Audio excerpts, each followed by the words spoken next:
What feature could Xbox get rid of that would cause you to jump to another platform? Game Pass? Game Pass, obviously.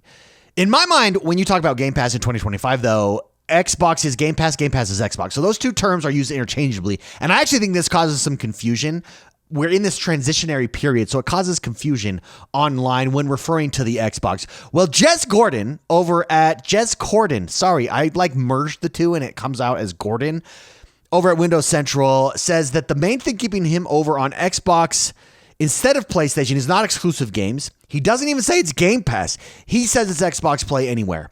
And I don't think he's necessarily wrong in the respect that I do think this is a very valuable feature that going forward is going to need to be shored up. I think that's the plan, though. And you can see the strategy with Xbox as you move to, you can play Game Pass on any device. That's got to be the long-term plan. If it's not, it seems crazy. So I don't think he's wrong with that. I do think we need to clarify up front when he's speaking about what's keeping him on Xbox over PlayStation, he's not speaking about Game Pass because, for instance, I think that some people on social media, I'm not saying he's doing this, I'm just clarifying here. I think some people on social media say, that's it, I'm leaving Xbox. Meanwhile, they still stay subscribed to Game Pass and they're playing it on their PC. Well, guess what? That means you still are a part of Xbox. You're part of the Xbox ecosystem. In 2025, Xbox is the ecosystem. It's not the console. A console is a part of that ecosystem.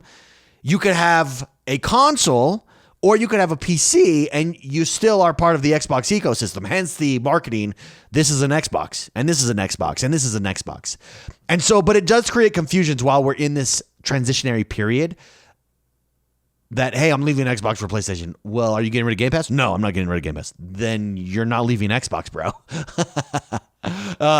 Or, hey, I just got an Xbox, or I don't have an Xbox, so I don't know that what's the reason for me to buy an Xbox? Well, wait a minute. Do you subscribe to Game Pass? Yes, I do. Well, then Xbox doesn't care if you have an Xbox.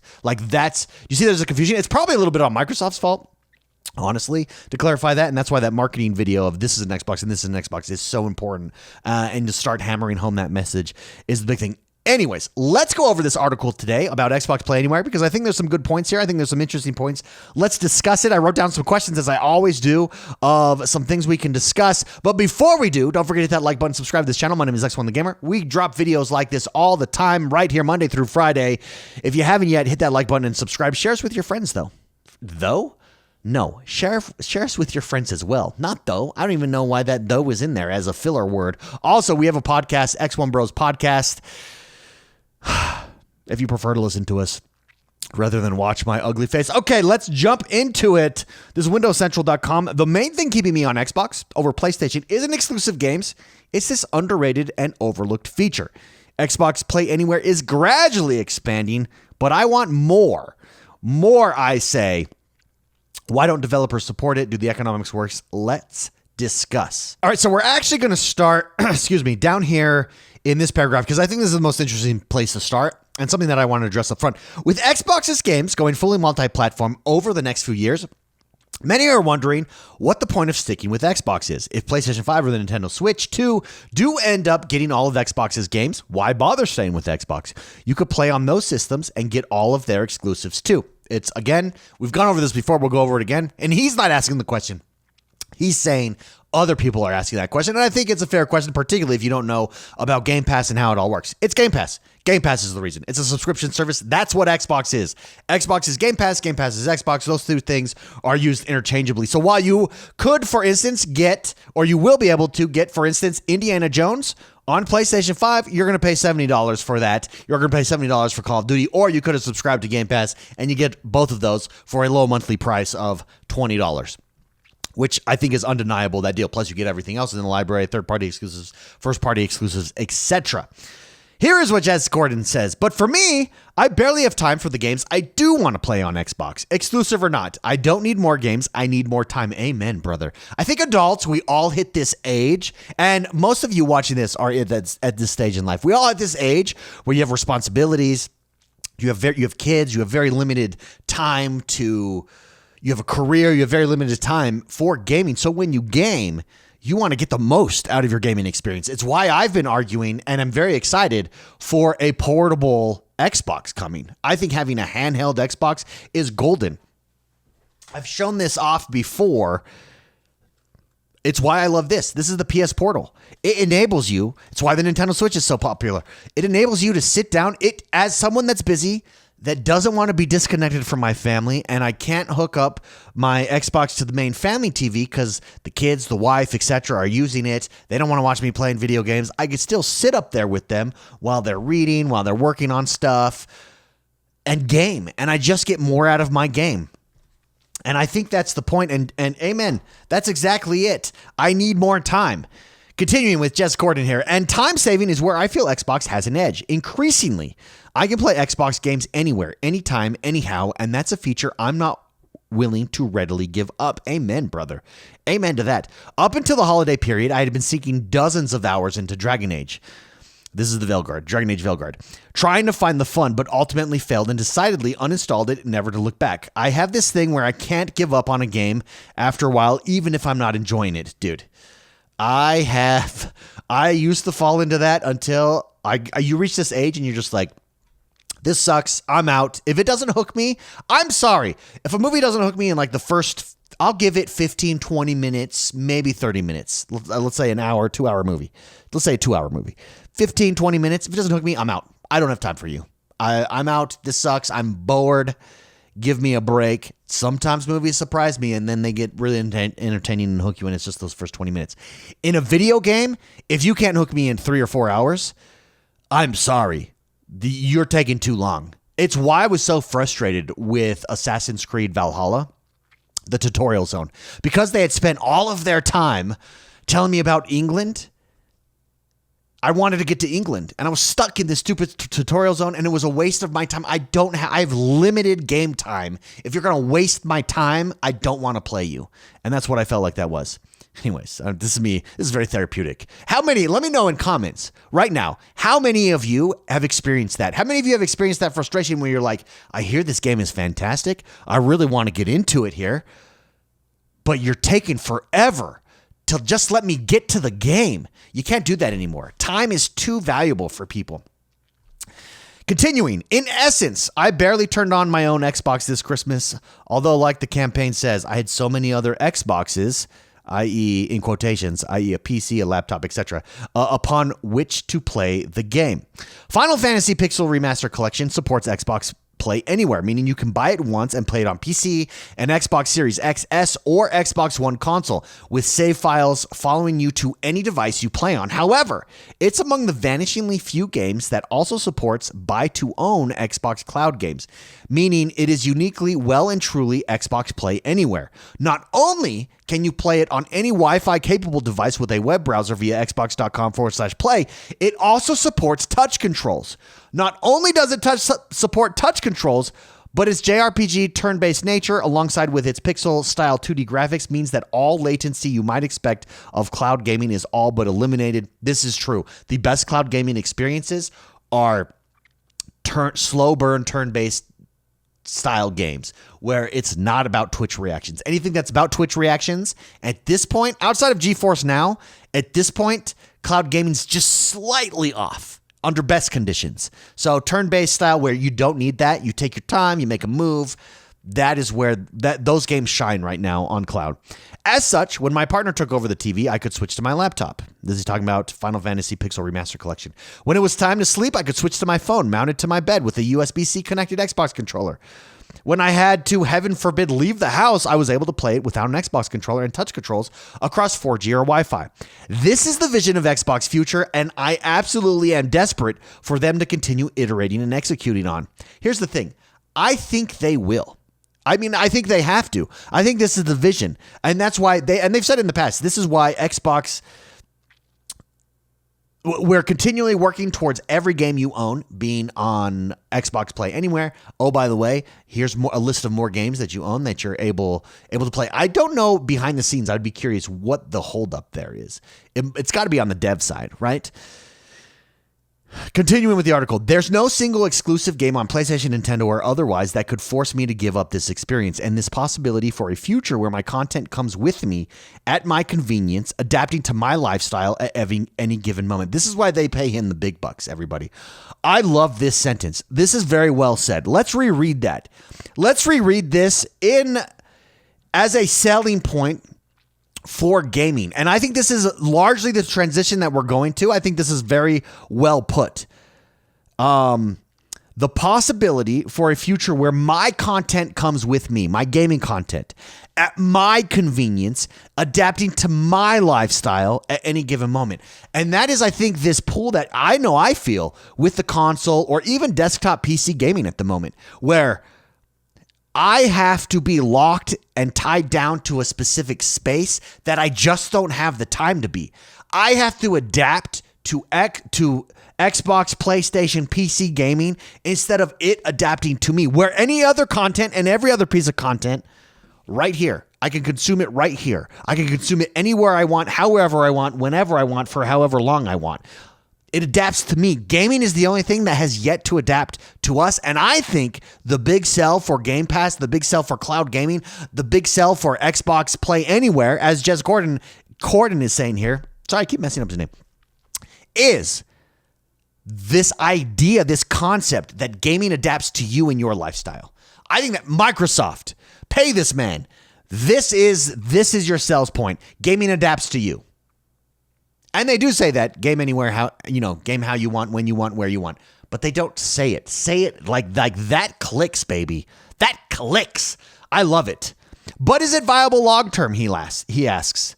Will Microsoft ever be able to mainstream it? Is it even capable of being mainstream? Furthermore, is SteamOS further to achieving this than Microsoft is? As of writing, there are presently over 650 Xbox Play Anywhere titles, according to the filter on the Xbox apps for Windows. However, many of these games could be described as shovelware if you want to be harsh. Many others are mobile or tablet oriented. It's an indictment that many of Microsoft's own properties don't support Xbox Play Anywhere, at least according to this filter. Fallout 4, the modern Doom games, the Elder Scrolls, the list goes on. If Microsoft itself seemingly doesn't see the value in investing retroactively in these types of experience, why should third-party developers? Here's the thing. I think they're going to. This is you have to. In all reality, you have to for cloud gaming and Xbox Game Pass to be a success. You have to in order for your new marketing, this is an Xbox and this is an Xbox and this is an Xbox, for that to be a success. We're just at the very beginning of this still.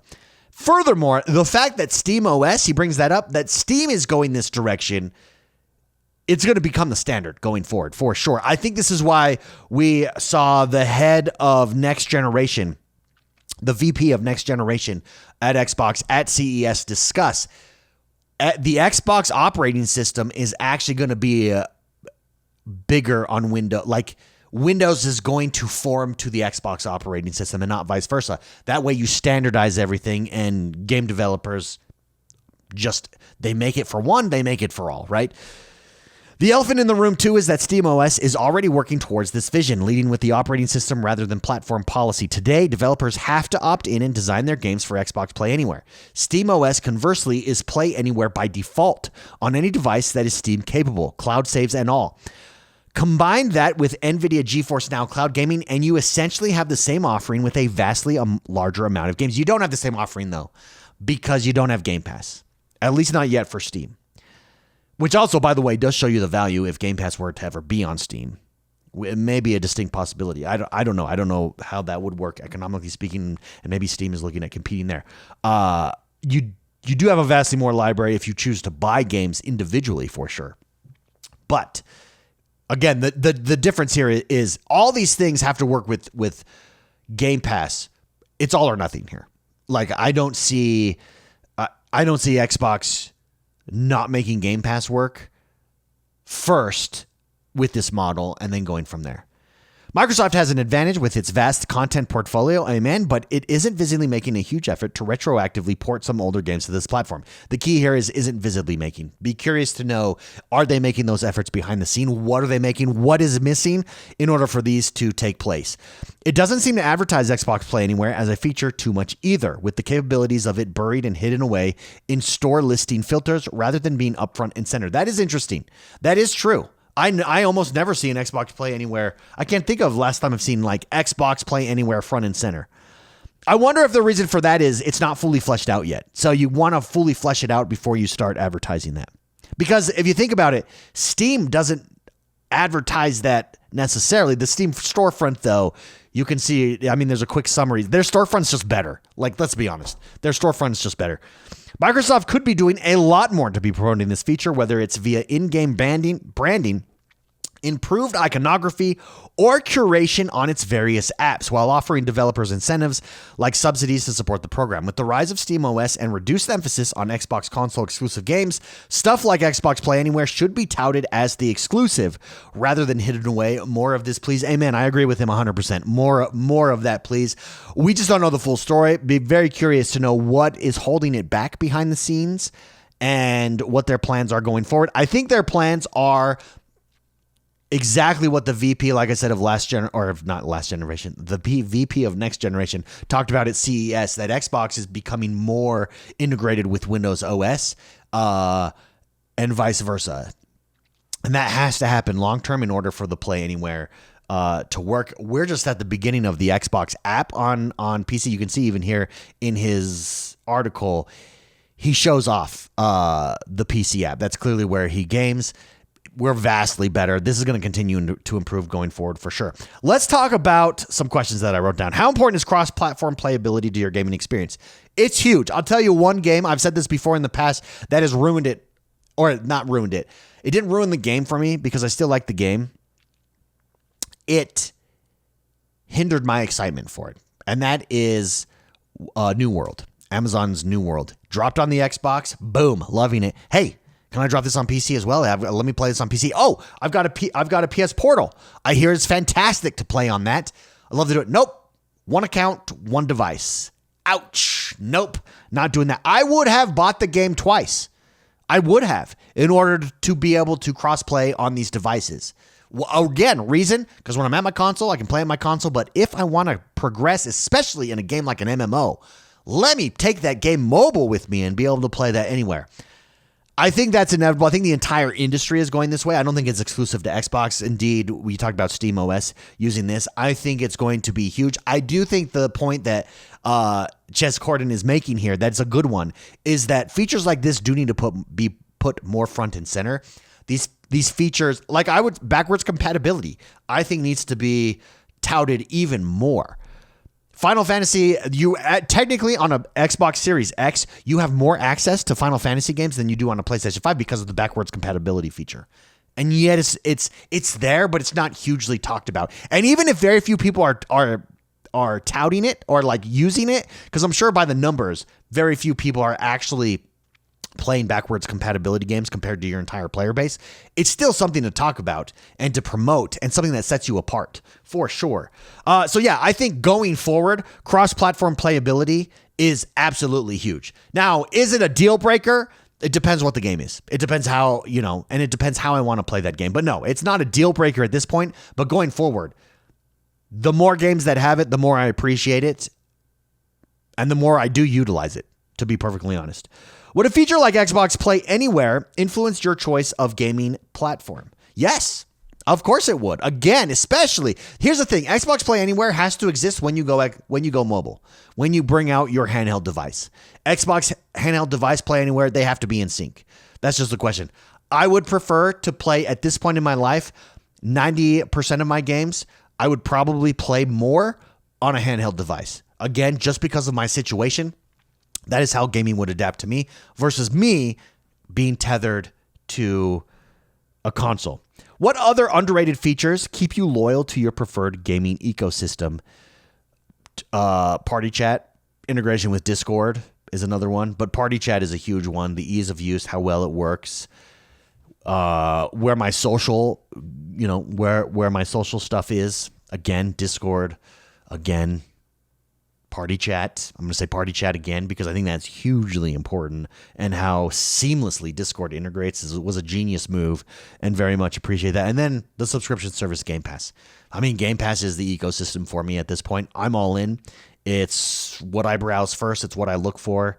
When I hear a game is going to be on Game Pass, I try it out immediately. If a game I'm on the fence on, like, I don't know, I could really like this game or I could not like this game. I'm much less willing to take a chance on that game. On Game Pass, I try it every time, and then I'll promote it. And then I do buy the DLC, and I will even pay for games that I'm looking forward to for early access, despite it being on Game Pass. So I think it's a great deal, and that is honestly where I'm at. I would love to know what you guys think, though. Is Xbox Play Anywhere a big deal for you? Do you see it as being a big deal for you in the future? Is it a deal breaker? Is it something that you would like to be, you would like to see promoted more front and center? Let me know what you think. Let me know what you think in the comments below. Tell me where I'm right. Tell me where I'm wrong. Regardless, make sure you hit that like button, subscribe to the channel. My name is X1 the Gamer. Have a great rest of your day, guys. We'll see you next time. Bye-bye.